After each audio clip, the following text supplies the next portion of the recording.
குழந்தையுடன் இருந்த நடிகை கஸ்தூரி அதிரடி கைது.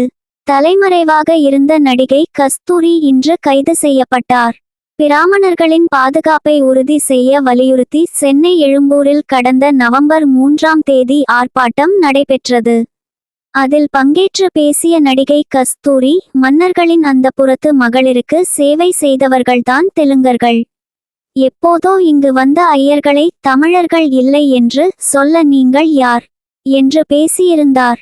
அவரது பேச்சுக்கு கண்டனங்கள் வலுத்த நிலையில் சென்னை, திருச்சி, மதுரை, தேனி உள்ளிட்ட பல பகுதிகளில் காவல் நிலையங்களில் புகார் அளிக்கப்பட்டது.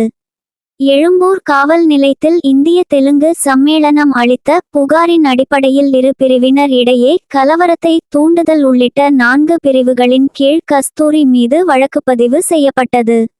இந்நிலையில் தலைமறைவான கஸ்தூரி முன் ஜாமீன் கேட்டு சென்னை உயர் நீதிமன்ற மதுரை கிளையில் மனு தாக்கல் செய்தார்.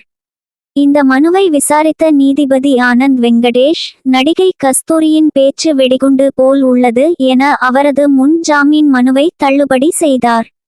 இந்த நிலையில் தலைமறைவாக இருந்த கஸ்தூரியை தனிப்படை போலீசார் ஹைதராபாத்தில் வைத்து இன்று கைது செய்தனர்.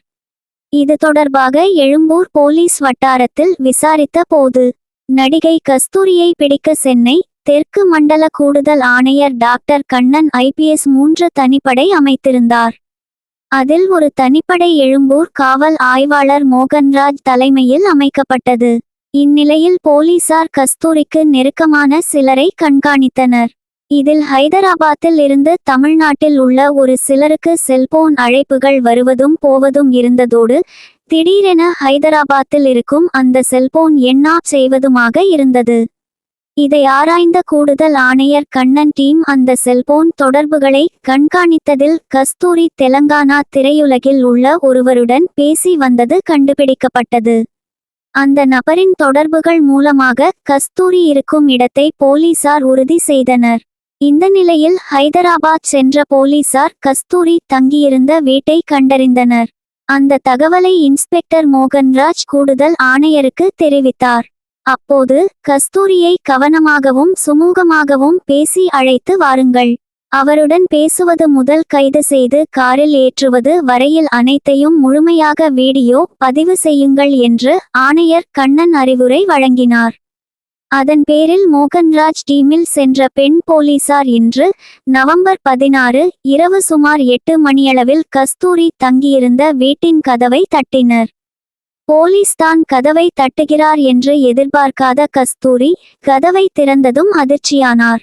அவரிடம் போலீசார் நாங்கள் சென்னை போலீஸ் என்று அறிமுகம் செய்து கொண்டதும், எனக்கு உடல்நிலை சரியில்லை, நிறைய மாத்திரைகளை எடுத்துக்கொண்டு வருகிறேன், என்னுடன் குழந்தை இருக்கிறது, குழந்தையை கவனித்துக் கொள்ள வேண்டும், குழந்தையை எங்கே விட்டுவிட்டு வர முடியும், அதனால் என்னால் இப்போது வர முடியாது, நானே நீதிமன்றத்தில் நேரில் ஆஜராகிறேன், ப்ளீஸ் எனக்கு ஹெல்ப் பண்ணுங்க என்று போலீசாரிடம் கெஞ்சி அழுதிருக்கிறார்.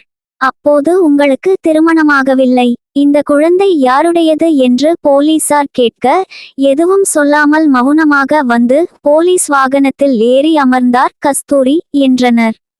கஸ்தூரியை கைது செய்த காவல்துறையினர் தற்போது அவர் வைத்திருந்த குழந்தை யார் என்று தீவிர விசாரணையில் இறங்கியுள்ளனர். இக்குழந்தை கஸ்தூரியின் உறவினரின் குழந்தையா அல்லது போலீசிடம் அனுதாபத்தை ஏற்படுத்த அவருக்கு தெரிந்தவரிடம் இருந்து பெறப்பட்ட குழந்தையா உள்ளிட்ட கோணத்தில் விசாரித்து வருகிறது கூடுதல் ஆணையர் கண்ணன் டீம்.